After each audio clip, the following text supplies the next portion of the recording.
Good morning everyone and welcome to the class.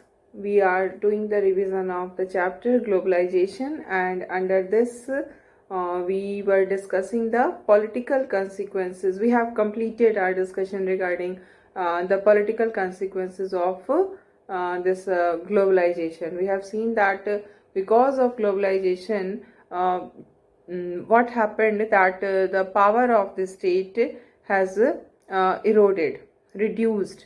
Why the power of the state is reduced because of globalization?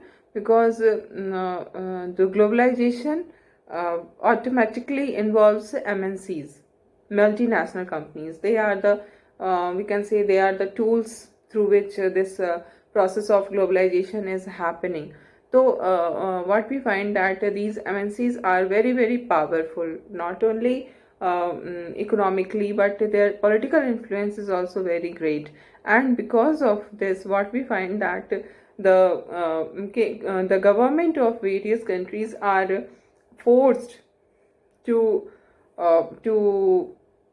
formulate such policies which is according to the interest which they are forced, the government of different countries are forced by these MNCs to formulate such policies which are in favor of the multinational companies, है ना. जो multinational companies होती हैं वो जो different countries हैं उनकी government पे इस बात के लिए प्रेशराइज करती है, उन पर प्रेशर डालती है कि वो कुछ ऐसे पॉलिसीज़ अडॉप्ट करे जो कि एमएनसी के लिए फ़ायदेमंद हो. और ये हो सकता है कि वो जो पॉलिसी उनको अडॉप्ट करने के लिए कहा जा रहा है वो कॉमन पीपल के अगेंस्ट हो.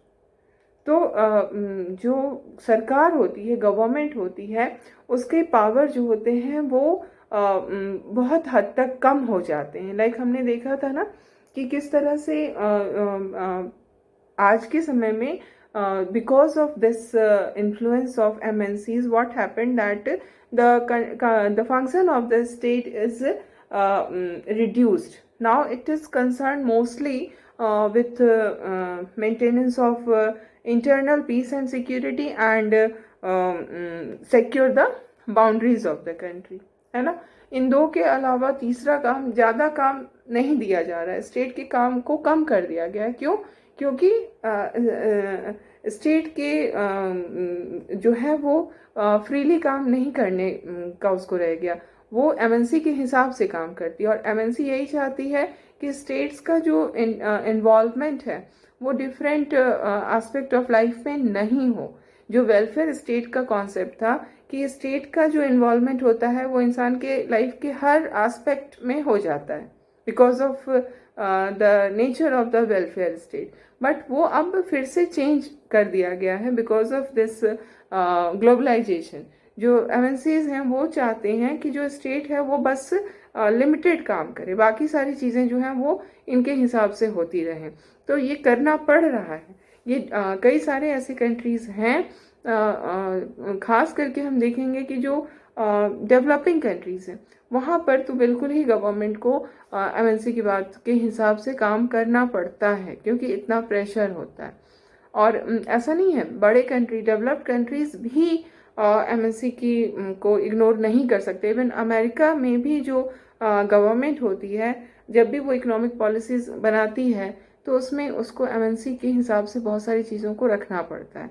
तो एमएनसी के कारण, जो कि ग्लोबलाइजेशन का एक बहुत इंपॉर्टेंट टूल है, तो हम कह सकते हैं कि ग्लोबलाइजेशन के कारण स्टेट के पावर कम हुए. But on the other hand it has also increase the power of the state. Why and how? Because we see that because of globalisation जो टेक्नोलॉजी का एडवांसमेंट है वो काफ़ी ज़्यादा हो चुका है और सर्कुलेट हो गया है हर जगह. वो टेक्नोलॉजी, जो एडवांस टेक्नोलॉजी है, that is available in all over the world, है ना. तो इससे क्या हो रहा है कि जो एडवांस टेक्नोलॉजी आज की डेट में स्टेट्स को मिल गई है, इस एडवांस टेक्नोलॉजी को यूज़ करके स्टेट जो है वो ज़्यादा से ज़्यादा इंफॉर्मेशन लोगों के बारे में जमा कर सकता है. स्टेट इतना पावरफुल बन गया है. And in this regard I told you कि किस तरह से गवर्नमेंट जो है वो अपने पावर को मिसयूज़ कर सकती है. इस तरह से मिसयूज़ करेगी कि हमें पता भी नहीं चलेगा और हमारे बारे में सारे इंफॉर्मेशन जो है वो गवर्नमेंट के पास होंगे। और जितना ज़्यादा गवर्नमेंट के पास हमारे आम लोगों के इंफॉर्मेशन होंगे उतना अच्छे से उसका कंट्रोलिंग होगा, है ना। तो ये हम देखते हैं कि दो चीज़ें जो है ये these are the two consequences, political consequences of the process of globalization. And now we come to the next consequence, and that is economic consequence.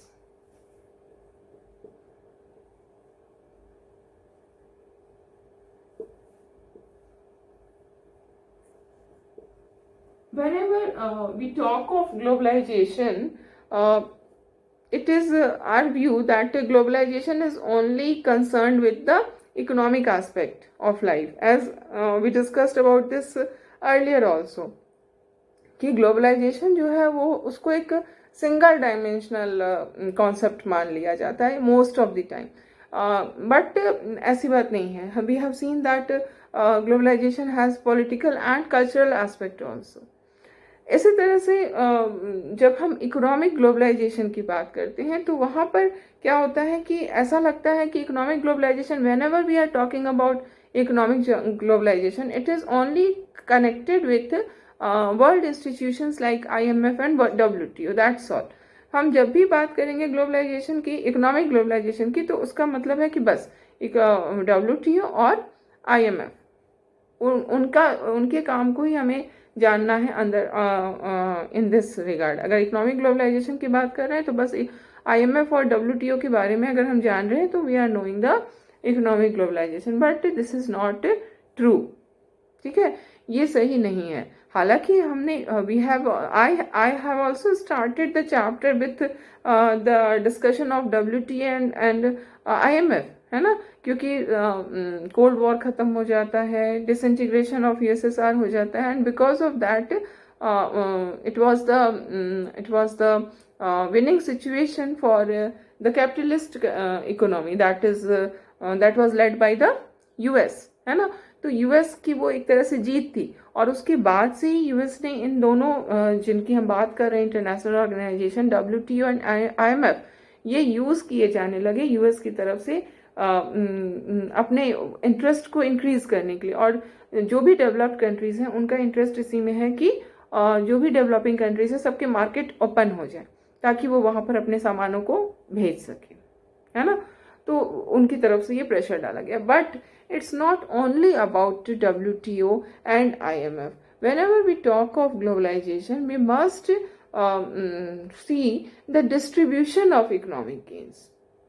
Distribution of economic gains का मतलब क्या हो रहा है कि जो भी because of globalization जो भी वो हो रहा है, whatever economic growth हो रहा है, वो economic growth का distribution कैसा हो रहा है, distribution of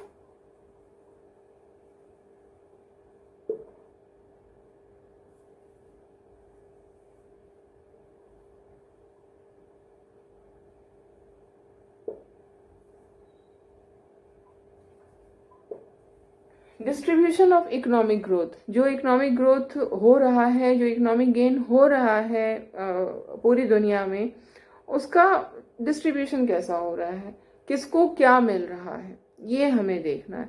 तो इस कॉन्टेक्स्ट में व्हाट वी फाइंड कि हमने देखा था कि ग्लोबलाइजेशन क्या है। ग्लोबलाइजेशन जो है वो फ्लो है, flow of ideas, flow of capital, flow of commodity, flow of people, है ना। तो अब इस रिगार्ड में हम देखेंगे कि ये जो फ्लो है, ये फ्लो कभी वॉलेंटरी होता है, कभी फोर्स्ड होता है। वॉलेंटरी फ्लो का मतलब हम अपनी मर्जी से हम चाहते हैं कि हमारे यहाँ से सामानों का आना जाना हो, हमारे यहाँ से कैपिटल का आना जाना हो, लोगों का आना जाना हो, विचारों का आना जाना हो, ये वॉलेंटरी हुआ। बट फोर्स्ड तब होता है जब, जैसे कि हमने बात अभी कही कि IMF और WTO जैसे जो ऑर्गेनाइजेशन है वो फोर्स करते हैं कि आप अपनी इकोनॉमी को ओपन करिए, है ना। तो चाहे जैसे भी हो, चाहे वॉलेंटरली हो चाहे फोर्सफुली हो, but it involves flow of goods, flow of capital, flow of ideas and flow of people, है ना। तो अब हम क्या देखेंगे कि जो फ्लो ऑफ कमोडिटी की बात कर रहे हैं, तो बिकॉज ऑफ ग्लोबलाइजेशन ट्रेड बहुत बढ़ गया है, कंट्रीज के बीच का जो ट्रेड है वो बहुत बढ़ गया, क्योंकि जो बैरियर्स थे उसको हटवा दिया गया बिकॉज ऑफ यही जो प्रेशर है हमारे ऊपर WTO और IMF जैसे इंस्टीट्यूशंस का, इनकी वजह से हमारे जो भी टैरिफ्स लगते थे वो टैरिफ्स को हटा दिया गया। ठीक है, तो जब टैरिफ्स हट जाएंगे तो क्या होगा, चीज़ों की प्राइस कम हो जाएगी। जो सामान हमारे यहाँ बाहर से आता है, अगर उस पर हम बहुत ज़्यादा टैरिफ लगाते हैं तो गवर्नमेंट को तो उससे इनकम होगा, लेकिन वो सामान का प्राइस बढ़ जाएगा हमारी कंट्री के अंदर। तो क्या होगा, प्राइस बढ़ेगा तो डिमांड कम होगी, तो ट्रेडिंग भी कम होगी।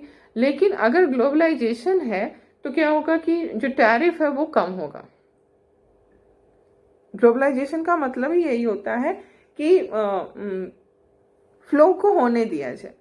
अगर हम वो लगा रहे हैं, अगर हम इस पे कस्टम्स लगा रहे हैं, तो दैट इज बैरियर। आप ट्रेड को रोक रहे हैं, ट्रेड को ऑब्स्ट्रक्ट कर रहे हैं, तो ये ऑब्स्ट्रक्शन को हटाना है ना।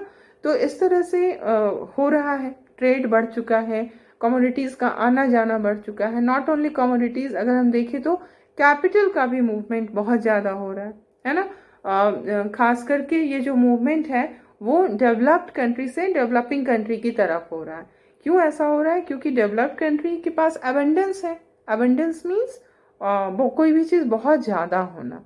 तो डेवलप्ड कंट्रीज जो है वो उनके पास रिसोर्सेज बहुत ज़्यादा हैं, पैसे बहुत ज़्यादा हैं, कैपिटल बहुत ज़्यादा है, तो उनको उस कैपिटल को कहीं ना कहीं वो उसको इन्वेस्ट करना चाहते हैं अपनी कंट्री में। अब वो काफ़ी कर चुके हैं, अब वहाँ से ज़्यादा उनको है कि अगर वो किसी बाहर की कंट्री में करते हैं, किसी डेवलपिंग कंट्री में करते हैं, तो उनको बहुत ज़्यादा उससे इकोनॉमिक गेन होने जा रहा है।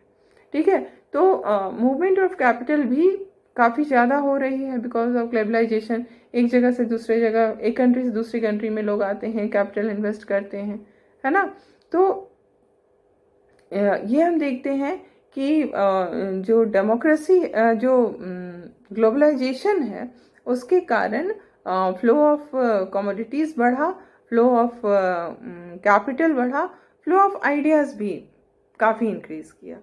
आज हमारी सोसाइटी में जो जिस तरह की आइडियोलॉजी एक अपना जगह बना चुकी है, वो हमारी बाहर से आई हुई आइडियोलॉजी है। और ये जो आदान प्रदान जिसको हम कह सकते हैं, जो आना और जाना हो रहा है, ये 2 वे भी होता है। यहाँ से भी बहुत सारी चीज़ें वहाँ जा रही, जैसे योगा को ही हम लोग देखते हैं, है ना। तो जो फ्लो है वो आइडियाज़ का भी हो रहा है, देन कमोडिटीज का हो रहा है, और कैपिटल का हो रहा है।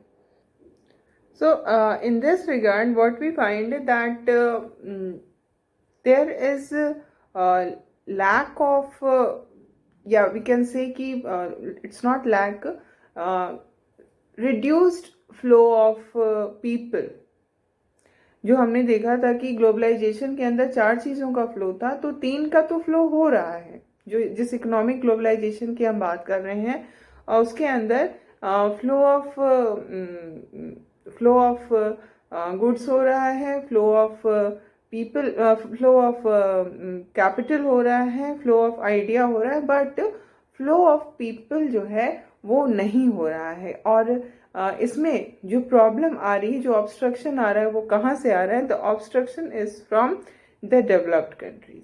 क्योंकि जो डेवलप्ड कंट्रीज हैं उनका ये दे वांट कि उनके कंट्री में बाहर के जो देश के लोग हैं उनका आना कम हो, नहीं चाहते हैं वो बिल्कुल ओपन रखना। बिकॉज उनको ये लगता है कि जो हमारी कंट्री के लोगों को जो रिसोर्सेज अपनी कंट्री के हैं वो अपनी कंट्री के लोगों को ही मिलने चाहिए। बाहर की कंट्री के आकर के वो हमारे यहाँ हमारे रिसोर्सेज को यूज़ कर रहे हैं। जो जॉब अपॉर्चुनिटी हमें अपने कंट्री के लोगों के लिए रखनी चाहिए वो हम दूसरे को क्यों दें। तो इस कारण से हम देखते हैं कि अगर किसी भी कंट्री में, डेवलप्ड कंट्री में हमें जाना हो, तो वीज़ा लेना एक बहुत बड़ी बात हो जाती है।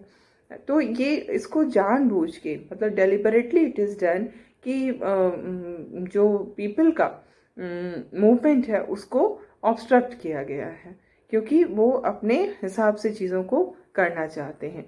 वहाँ से डेवलपिंग कंट्री में अगर कोई डेवलप कंट्री का पर्सन आना चाहता है तो फिर कोई प्रॉब्लम नहीं है, लेकिन इधर से जो डेवलप कंट्री से जो फ्लो हो रहा है उसको रोका जाता है, उसको कम किया जाता है। तो ये चीज़ें जो हैं वो हमने ग्लोबलाइजेशन के कॉन्टेक्स्ट में देखा, इकोनॉमिक ग्लोबलाइजेशन में। ठीक है, अब हम क्या देखते हैं कि ग्लोबलाइजेशन का जो प्रोसेस है, जो कंसेप्ट है, वो बहुत ज़्यादा सर्कमस्टांसेस पे डिपेंड करती है, जो सिचुएशंस हैं उस पर डिपेंड करती है। क्योंकि ग्लोबलाइजेशन का जो इम्पैक्ट हुआ है, अगर इम्पैक्ट हम देखें तो हर कंट्री में the impact is not same, though the rules are almost same, the policies are almost same. जो भी ग्लोबलाइजेशन की पॉलिसी है कि ट्रेड बैरियर्स को ख़त्म करना, ड्यूटीज़ और टैरिफ्स को कम से कम करना, देन एफडीआई को प्रमोट करना, तो ये सब सेम पॉलिसी है। In every country the same policy has been followed, but the consequences are different. Why the consequences are different? Because the context is different, the circumstances are different, है ना। हर country के circumstance अलग है, और इसी कारण वही पॉलिसी का जो इम्पैक्ट एक कंट्री में होता है दूसरी कंट्री में वो इम्पैक्ट नहीं होता है। ठीक है, तो इस कारण हम क्या देखते हैं कि ये जो सिचुएशन हम देख रहे हैं, जो कि जिसमें कि ग्लोबलाइजेशन का जो इम्पैक्ट होगा that is dependent on the context. ठीक है, इसके कारण क्या हुआ है कि डिफरेंट पार्ट्स में जो ग्लोबलाइजेशन का जो इम्पैक्ट हुआ है वो डिफरेंट हुआ है।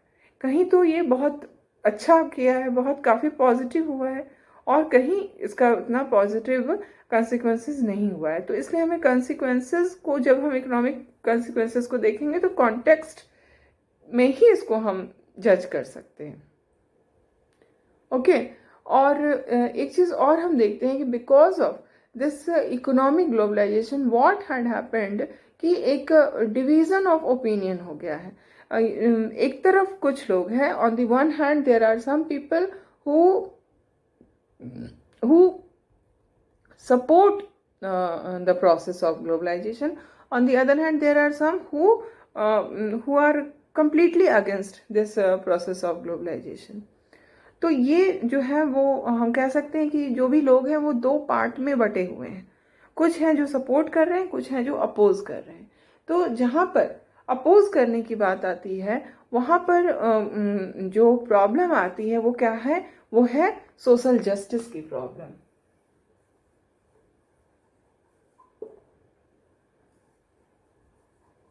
अगर हम देखें तो सोशल जस्टिस क्या है। सोशल जस्टिस का मतलब होता है कि सोसाइटी के अंदर जस्टिस वाली कंडीशन होना। मीन्स सोसाइटी में जो बेसिक नीड्स हैं वो सबके पूरे होने चाहिए, है ना। कोई भी ऐसा इंसान नहीं होना चाहिए एक सोसाइटी के अंदर जिसके कि बेसिक नीड्स नहीं पूरे हो पा रहे हो। And the state should take the responsibility to fulfil the basic needs of the people. Social justice ये कहता है कि रिच और पुअर के बीच का गैप तो नहीं खत्म किया जा सकता पूरी तरह से, बट कम से कम होना चाहिए। सोशल जस्टिस ये कहता है कि लोगों को सेम इक्वालिटी ऑफ अपॉर्चुनिटी मिलनी चाहिए। अपॉर्चुनिटी में कोई इनइक्वालिटी नहीं होनी चाहिए। तो जो भी सोशल जस्टिस चाहता है सोसाइटी में कि लोग जो पुअर पीपल है उनके बेसिक नीड्स पूरे हों, रिच और पुअर के बीच के गैप्स कम हो, तो इस तरह के जो लोग हैं वो they are not supporting the process of globalisation, they are not supporting the concept of globalisation. Why? Because we have seen that because of globalization the state is withdrawing from so many actions. The activities which were considered to be the activity of the state earlier, now the state is withdrawing itself from conducting those activities. क्यों? क्योंकि MNC हो गए हैं। MNC नहीं चाहते हैं कि state जो है वो इंक्रीज रोल प्ले करे, वो चाहते हैं कि स्टेट का रोल रिड्यूस किया जाए, रिड्यूस कर रहे हैं वो, और हमारे स्टेट का रोल रिड्यूस हो भी रहा है। और इसके कारण जो सबसे ज़्यादा, जिसको अगर हम कहें कि परेशानी आएगी, तो वो कौन है? वो है हमारा पुअर सेक्शन। तो स्टेट का जो विड्रॉवल, अगर हम इस कॉन्टेक्स्ट में देखें तो आज जो फार्मर लॉ पे इतना प्रोटेस्ट फार्मर्स कर रहे हैं, that can also be considered as step towards withdrawal. जो पहले सिर्फ गवर्नमेंट मंडी में जो बिकते थे क्रॉप्स, अब वहाँ कॉरपोरेट्स को एंट्री मिल गई है। तो एक डर है हमारे फार्मर्स के मन में कि ये जो कॉरपोरेट्स शुरू में तो ये ज़्यादा पैसे देंगे, और farmers will start selling all their product to the corporates, है ना। और फिर क्या होगा कि मंडी में कोई बेचने ही नहीं जाएगा, सरकारी मंडी में। फिर थोड़े समय में ये कहा जाएगा कि सरकारी मंडी में तो कोई बेचते ही नहीं है, और सरकारी मंडी बंद हो जाएगी, उसको ख़त्म कर दिया जाएगा ऑल टुगेदर। और तब जो ये कॉरपोरेट्स हैं, इनका जो क्लच है वो इनके ऊपर बढ़ जाएगा पूरी तरह से, फार्मर्स के ऊपर, और तब उनका एक्सप्लॉयटेशन शुरू होगा। This is the problem. हालांकि इसके अलग डिफरेंट व्यू भी दिए जा रहे हैं। ऐसा कहा जा रहा है कि जो मंडी है, सरकारी मंडी जो है, उसमें बहुत सारे ब्रोकर्स होते हैं, बहुत जो काफ़ी मोटी कमाई जिनकी होती है फार्मर्स के खरीद बिक्री, जो बिक्री फार्मर्स करते हैं मंडियों में, तो उनकी कमाई बंद हो जाएगी। इसलिए उनकी तरफ से ये प्रमोट किया जा रहा है इस प्रोटेस्ट को। बट वी कैन से कि इस तरह के जो भी चीज़ें हैं वो हो रही हैं, स्टेट का विड्रॉवल हो रहा है, स्टेट जो है वो अपनी रिस्पॉन्सिबिलिटीज़ कम कर रही है ना। इट्स अ जनरल ट्रेंड, ये हर कंट्री में ये चीज़ें हो रही हैं, और ये ग्लोबलाइजेशन का ही इम्पैक्ट है। और जब स्टेट का विड्रॉवल होगा, स्टेट के काम से, स्टेट जब हमें एजुकेशन फैसिलिटी देती है, स्टेट जब हमें मेडिकल फैसिलिटी देती है, तो उसका जो सबसे ज़्यादा बेनिफिट लेने वाला जो तबका होता है, जो लेने वाला क्लास होता है, वो कौन सा क्लास होता है? वो पुअर क्लास होता है। तो जब स्टेट नहीं देगी, ये सारी चीज़ें जो दे रही थी वो देना बंद कर देगी या कम कर देगी, तो मुसीबत में कौन आएगा? द पुअर पीपल, है ना। तो ये कहा जाता है कि ग्लोबलाइजेशन के कारण जो बेनिफिट हुआ है वो सिर्फ एक स्मॉल ग्रुप ऑफ पीपल को हुआ है, और जिसने सोशल जस्टिस के कॉन्सेप्ट को बिल्कुल खराब कर दिया। क्यों? क्योंकि गैप को बढ़ा दिया, रिच और पुअर के बीच का गैप बढ़ गया, क्योंकि रिच जो है वो रिचर बन गए, और पुअर की कंडीशन और ख़राब हो रही है। क्यों? क्योंकि स्टेट का काम कम कर दिया गया, विड्रॉल कर रहे हैं स्टेट्स। तो जब गवर्नमेंट विड्रॉ करेगी तो फिर पुअर सेक्शन का क्या कंडीशन होगा, दैट वी कैन अंडरस्टैंड। अब इसी में एक और बात होती है सोशल सेफ्टी नेट्स की। अब ये सोशल सेफ्टी नेट्स का मतलब क्या हम लोग समझते हैं?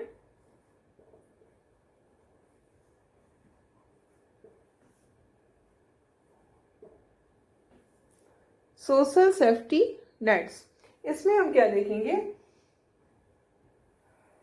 कि सोशल सिक्योरिटी एक मिलनी चाहिए लोगों को। जो पुअर पीपल है उनको गवर्नमेंट की तरफ से एक जो मिनिमम, जो हमारी बेसिक नीड्स हैं, उसको पूरा करने का एक सिक्योरिटी मिलना चाहिए कि yes, government is there to take care of the basic needs of the people. ठीक है, इसको हम कहेंगे सोशल सेफ्टी नेट। तो कुछ ऐसे भी लोग हैं जिनका कहना है कि किस तरह से जो गवर्नमेंट है एक वो सोशल सेफ्टी नेट्स क्रिएट करे, जिससे कि जो ग्लोबलाइजेशन का निगेटिव इम्पैक्ट आ रहा है, पुअर के जो बेसिक नीड्स पूरे होने से रुक जा रहे हैं, वो ख़त्म हो जाए। जो हमारे इकोनॉमिकली वीकर सेक्शन है उसको जो प्रॉब्लम्स फेस करना पड़ रहा है वो कम हो जाए। ठीक है, तो इसकी बात होती है कि सोशल सेफ्टी नेट उनको प्रोवाइड किया जाए, जो भी उनके बेसिक नीड्स है वो सब फुलफिल कराया जाए। लेकिन ये कहा जा रहा है कि आज के समय में ये माना जाता है कि the government is not able to do through this social safety nets, है ना। ये वर्केबल नहीं है। इसलिए ज़रूरी ये है कि हम इकोनॉमिक ग्लोबलाइजेशन के प्रोसेस को ही रोक दें, क्योंकि ग्लोबलाइजेशन के होते हुए हम सोचेंगे कि सोशल सेफ्टी नेट्स प्रोवाइड करे गवर्नमेंट, तो वो वर्केबल नहीं हो पाएगी। ये सिर्फ कहने की बातें रह जाएंगी, एक्चुअल में ऐसा नहीं हो पाएगा। और जो हमारा पुअर सेक्शन है वो इसी तरह से और भी पुअर होता जाएगा, तो कंडीशन और भी ख़राब होती जाएगी। तो ये जो ग्लोबलाइजेशन को जो अपोज करते हैं उनका कहना है कि ग्लोबलाइजेशन को रोक देना चाहिए, ठीक है। और अगर हम एक पूरी वर्ल्ड के कॉन्टेक्स्ट में देखें तो इस ग्लोबलाइजेशन से क्या हो रहा है, जो डेवलप्ड कंट्रीज़ हैं उनको बेनिफिट हो रहा है, लेकिन जो डेवलपिंग कंट्रीज़ हैं उसमें भी, डेवलपिंग के अंदर भी जो हम कहेंगे कि उसमें भी डिवीज़न है ना। कुछ कंट्रीज़ जिनको हम कहते हैं LDC, लीस्ट डेवलप्ड कंट्रीज़, उनकी कंडीशन बहुत ख़राब हो जाती है बिकॉज ऑफ ग्लोबलाइजेशन।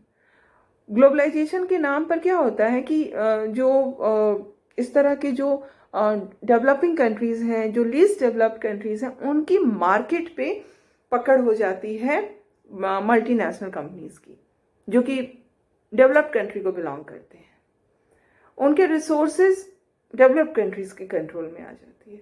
तो ये सब क्या चीज़ें हैं, रिसोर्स हमारा है, मार्केट हमारा है, बट मार्केट में चीज़ें बिक रही हैं फॉरेन की, रिसोर्स को यूज़ कर रहे हैं foreign companies. This is what, this is colonisation, this is what we experienced for around 200 years, है ना। ब्रिटिश रूल हम पे था और ब्रिटिश रूल में यही तो हमने देखा। हमारे बाजार में विदेशी सामान बिकते थे, हमारे रिसोर्सेज विदेशी कंपनियां यूज़ करती थी। तो the same thing is happening again in the guise of globalisation. हम इसको ग्लोबलाइजेशन कहते हैं, but actually it is recolonisation. ऐसा आक्षेप लगाया जाता है, ऐसा एलिगेशन लगाया जाता है इस प्रोसेस ऑफ ग्लोबलाइजेशन पर। ओके, तो इसको हम कहेंगे क्या, रिकोलोनाइजेशन। दिस इज वेरी इंपॉर्टेंट, क्योंकि इस तरह के जो क्वेश्चंस हैं वो एग्जाम्स में आते हैं, है ना। तो इकोनॉमिक ग्लोबलाइजेशन की जो बात कर रहे हैं उसमें ये एक बहुत ही इंपॉर्टेंट टर्म है, रिकोलोनाइजेशन।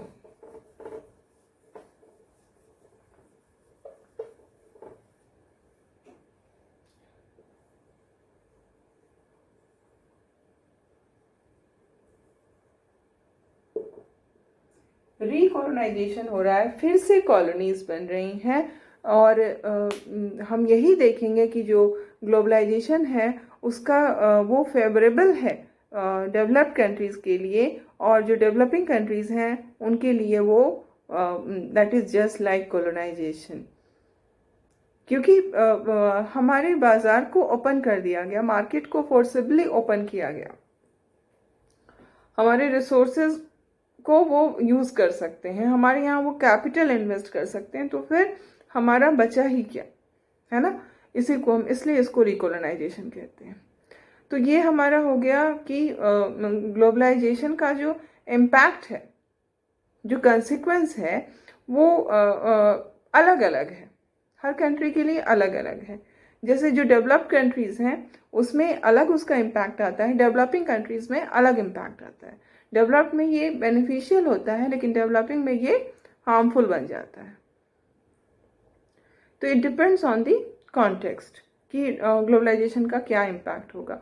और अगर हम जो वीकर कंट्रीज़ हैं उनके हिसाब से देखें, उनके नज़रिए से देखें, तो ग्लोबलाइजेशन का नेगेटिव ही इम्पैक्ट हमें नज़र आता है।